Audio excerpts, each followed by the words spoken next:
Journey, real talk. Switzerland, walay dagat. Singapore, walay umahan. Japan, kulang og mga minerals. Netherlands, patagra. Pero dato sila. Ang Pilipinas, kompleto sa resources. Pero daghan gihapon naglisod. Kay dili resources ang problema. Mindset og sistema.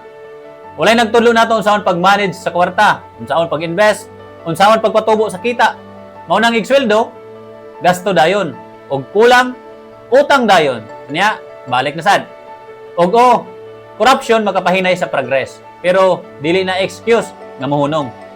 Dili nato kontrolado ang gobyerno, pero kontrolado nato ang disiplina. Maong improve your skills, improve your habits, trust God, kay nations improve slowly. But a person can improve today. Kung nakarelate ka, comment padayon.